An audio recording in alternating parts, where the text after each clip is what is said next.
ইবনুল কাইয়্যুম জাওজি রাহমাতুল্লাহি আলাইহি লিখেন, সম্পদের চাইতে কোরআনের ইলম শিক্ষা করা অনেক শ্রেষ্ঠ, অনেক দামি। তিনি এর কারণ হিসেবে কয়েকটা কারণ উল্লেখ করেন। তিনি বলেন, এক নাম্বার কারণ হচ্ছে এই ইলমটা হচ্ছে নবীর মিরাস।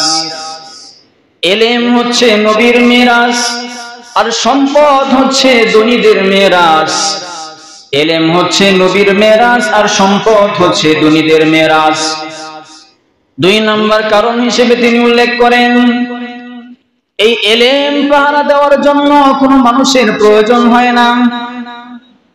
যিনি ইলম শিখেছেন, এই ইলম তার মালিককে পাহারা দেয়।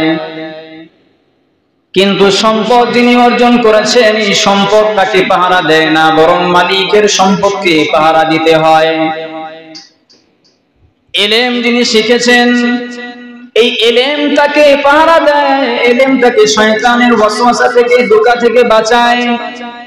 কিন্তু যে সম্পদ অর্জন করেছে, এই সম্পদ তাকে বাঁচায় না, তাকে পাহারা দেয় না, বরং মালিকের সম্পদ পাহারা দিতে হয়। কোটি টাকার মালিক হয়েছে, এই সম্পদ কিভাবে হেফাজতে রাখা যায়, এই সম্পদ কিভাবে নষ্ট না হয়, তার জন্য তোমার মালিককে আপ্রাণ চেষ্টা করতে হয়। কিন্তু যে ইলম শিখেছেন, কোরআনের ইলম যিনি শিখেছেন, ওই ইলমওয়ালা ব্যক্তির ইলমকে সংরক্ষণ করার জন্য কোনো কষ্ট করতে হয় না, বরং ইলম তার মালিককে সব সময় পাহারা দেয়। ইলম সব সময় মালিককে কিভাবে পাহারা দেয়? ইলম ওই মালিককে বলে, তুমি শয়তানের ওয়াসওয়াসায় পড়বে না, শয়তানের ধোঁকায় পড়বে না।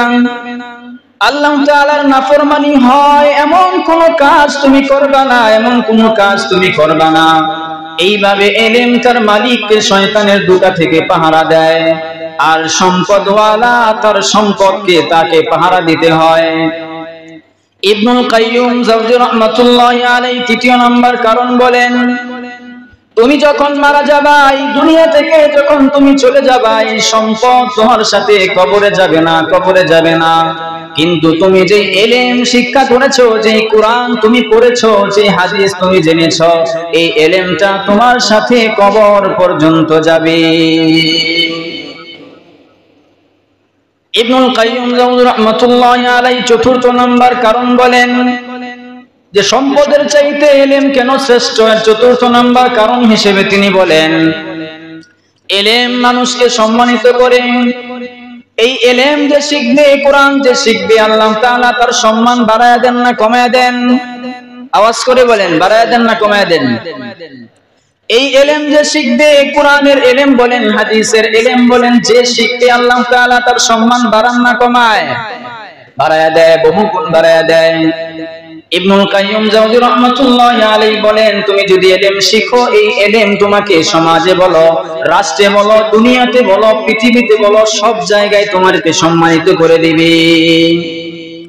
আর সম্পদ মানুষের মধ্যে অহংকার বাড়ায়, সম্পদ মানুষের মধ্যে হিংসা বাড়ায়, লোভ বাড়ায়।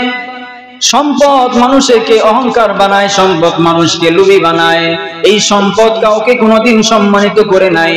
বহু ইতিহাস আমরা জানি, বহু কাফিরদের ঘটনা এমন আছে, যাদেরকে আল্লাহ তাআলা ভরি ভরি সম্পদ দিয়েছিলেন, কোটি কোটি টাকার মালিক বানিয়েছিলেন। এই সম্পদ তাদেরকে অহংকারী বানায়া জাহান্নামী বানাইছে। আছে না? নমরুদ, ফেরাউন, হামান, এদের সম্পদের অভাব ছিল না। এই সম্পদের অহংকারী তাদেরকে জাহান্নামে নিয়ে গেছে। ইবনুল কাইয়্যুম জাওজি রাহমাতুল্লাহি আলাইহি বলেন, 5 নম্বর কারণ বলেন, তোমার সম্পদ পাহারা দেওয়ার জন্য মানুষের প্রয়োজন হয়। এই সম্পদ চুরি করে চুরি নিয়ে যেতে পারে, এই জন্য এই সম্পদ পাহারা দেওয়ার জন্য লোকের প্রয়োজন হয়। কিন্তু তুমি যে ইলম শিখেছো, এই ইলম শিখে পাহারা দেওয়ার জন্য কোনো লোকের প্রয়োজন হয় না। এই ইলম তোমার থেকে কেউ কোনোদিন চুরি করে নিতে পারবে না।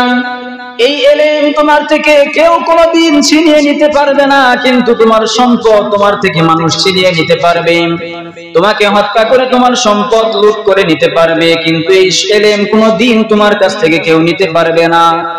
এই জন্য ইলম পাহারা দেওয়ার জন্য মানুষের প্রয়োজন হয় না, কিন্তু সম্পদ পাহারা দেওয়ার জন্য মানুষের প্রয়োজন হয়।